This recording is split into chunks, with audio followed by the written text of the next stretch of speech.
Buenos días. Este podcast es una iniciativa del curso Ecologías de Aprendizaje, Universidad Nacional Abierta y a Distancia. El día de hoy, 12 de mayo, nos hablará la estudiante Diana Marcela Bando Chamorro desde La Plata, Huila, hacia diferentes ciudades del país. Siendo las 8 a.m., empezamos el día, claro que sí, y estaremos compartiendo algunas apreciaciones, conceptos y aspectos sobre ese cambio tan abrupto que nos generó la pandemia en relación de pasar de una educación tradicional presencial a una virtual con la tecnología. Y por supuesto la interconectividad desde el enfoque del estudiante y del docente para la enseñanza y el aprendizaje. Bueno, Diana Marcela, cuéntanos cómo inició todo. Sí, pues básicamente la tecnología y toda la información que aparece en Internet es algo que ya conocemos desde hace mucho.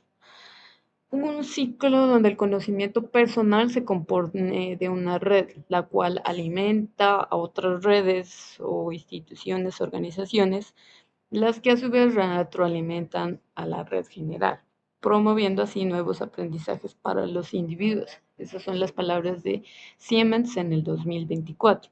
Esto nosotros lo conocemos como conectivismo. Ahora se accede a diferentes fuentes de conocimientos a través de conexión infinita de datos, información en bruto, sin procesar, teniendo implicaciones en la forma de aprender y generar interacción con el conocimiento. ¿Por qué partimos de esa palabra? Porque si bien podemos encontrar muchísima información y uso de la tecnología, esta información y esos medios solos no forman a los estudiantes. Es necesario plasmar el proceso de enseñanza y el aprendizaje de calidad. Bueno, entonces enfócanos en un contexto educativo, ¿cómo se relaciona la ecología virtual del aprendizaje? Sí, por supuesto. Un ejemplo claro de ello fue el estudio llevado a cabo en Argentina a partir del decreto de necesidad y urgencia 297-2020, en la cual pues se estableció el aislamiento social y preventivo y obligatorio. Las universidades que desarrollaban el acompañamiento pedagógico debieron adaptarse a las diferentes modalidades de educación en forma digital para atender la demanda de la continuidad educativa a pesar del encierro que se tuvo. Esto está plasmado en el texto de Brun 2022, la página 3. Eh, para ello trabajaron de manera veloz para disponer sus entornos virtuales y así continuar con el aprendizaje.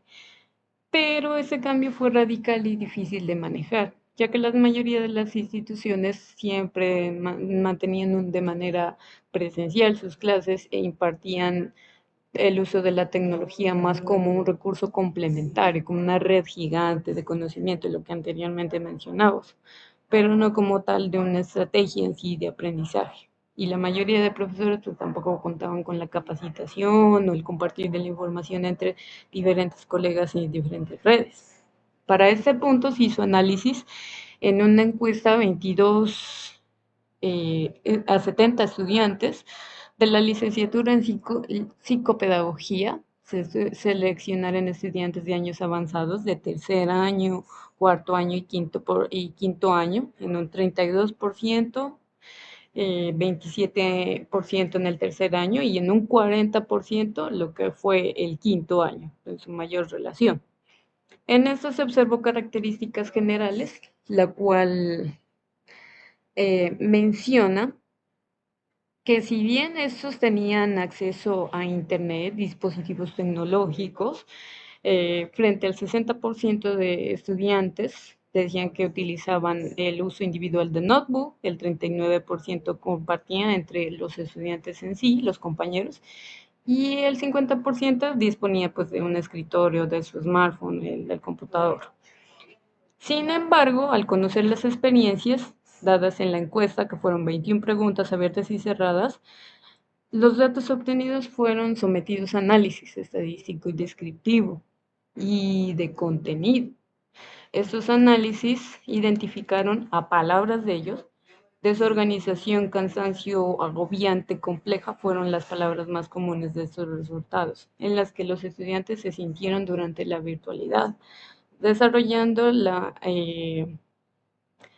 mayor cantidad de actividades que se les asignó, la carga académica y la valoración en cuestión del tiempo. La mayoría indicó que no tuvieron tiempo suficiente para realizarlas.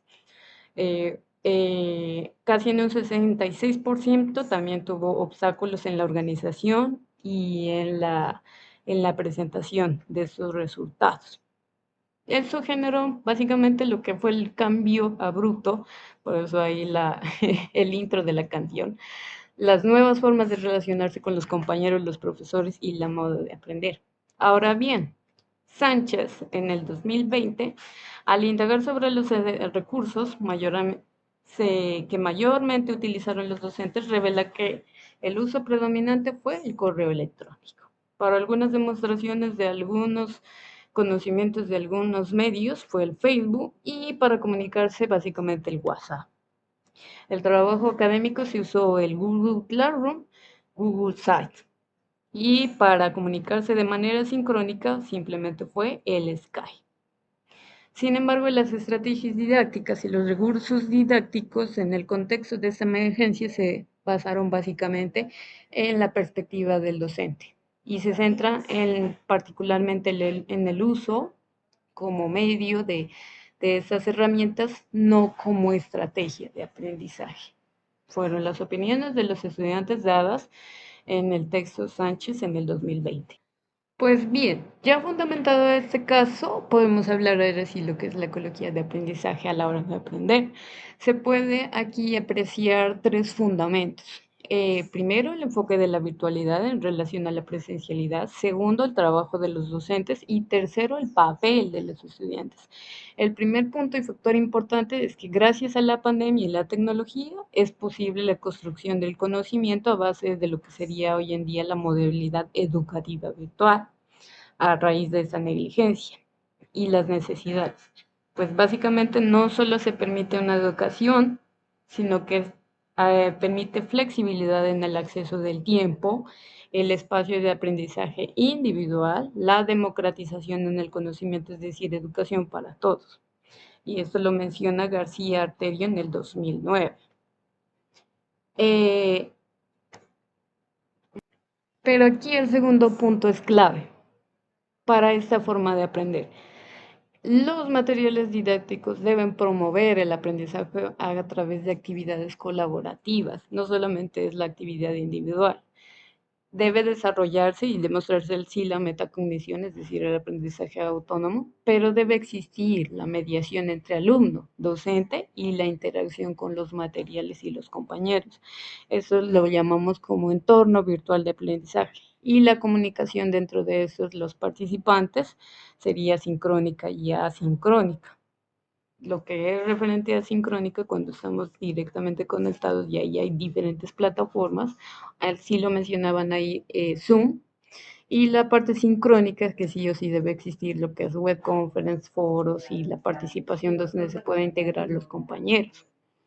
Pero dichos materiales deben estar centrados en objetivos que van a lograr los estudiantes de acuerdo a los aprendizajes y el contexto para que de esta forma dichas guías, dicho material del aprendizaje funcione como tal, como una guía y esto se produzca el logro del aprendizaje en red, propiciando la diserción de la información sin procesar que nos ofrece el Internet, la tecnología y demás recursos que aparecen ahí interconectados y que hoy en día, por supuesto, se retroalimentan desde un conocimiento construido. Ahí ya va la participación de todos los estudiantes. Ese sería el trabajo colaborativo. Y eso es lo que deben evidenciar en sí el trabajo de las guías, con la mediación del docente, por supuesto.